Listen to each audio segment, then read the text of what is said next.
Everyone, आज चाहिँ म मटन करी बनाउन गइरहेको छु। यो मेरो रेसिपी हो, तपाईँहरूलाई कस्तो लाग्छ हेरिदिनुहोस् होला। जसको लागि मैले लिएको छु यहाँनिर 1 केजी काटेको मटन, 3 स्लाइस्ड अनियन, यहाँनिर केलाएर राखेको गार्लिक छ। गार्लिकसँग यहाँनिर डल्ले खोर्सानी पनि राखेको छु। यो अप्सनल हो, यति बेला फ्रेस डल्ले खोर्सानी अभाइलेबल हुँदैन, त्यही भएर चाहिँ बटलको डल्ले खोर्सानी।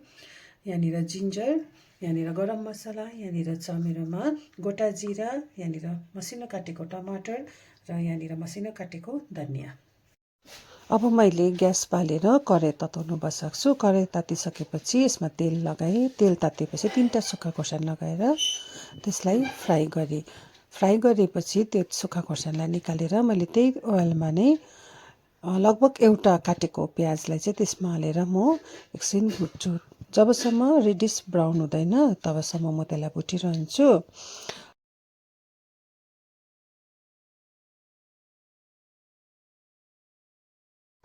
प्याज भुटिँदै गर्दा साइडमा मैले एउटा सानो प्यानमा जिरा र गरम मसलालाई पनि एकछिन रोस्ट गर्दैछु।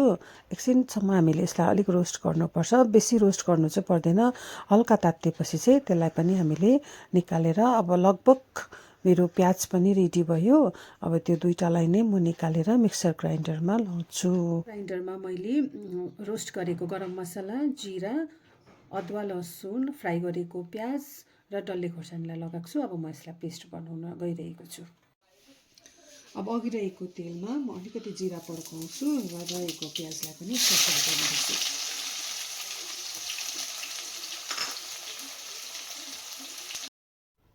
प्याज ओइलमा फ्राई हुँदाहुँदै म यसमा अलिकति नुन लाउँछु। किन भन्दाखेरि चाहिँ हामीले प्याज लगाएपछि नुन लगाउँदाखेरि चाहिँ प्याज छिटो फ्राई हुन्छ।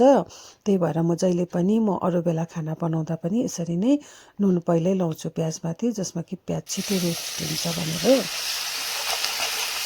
प्याजलाई हामीले मजाले एकछिनसम्म भुट्नुपर्छ। जबसम्म यो गोल्डन ब्राउन हुँदैन तबसम्म म भुट्छु। त्यसपछि चाहिँ मैले यसमा भुटिसकेको मसला अब मसलालाई लगाएर पनि हामीले मजाले यसलाई पकाउनुपर्छ। यो मसलाबाट जबसम्म तेल निक्लिँदैन तबसम्म भुट्नुपर्छ। सँगसँगैमा मैले त्यसमा हर्दी पनि लगाइदिएको छु। हर्दी लगाएपछि पनि मजाले हामीले पकाउनुपर्छ। तपाईँहरूले देख्नुहुँदैछ मसला मेरो अलमोस्ट भयो। अब यो भइसकेपछि त्यसमा मटन हालेँ मैले।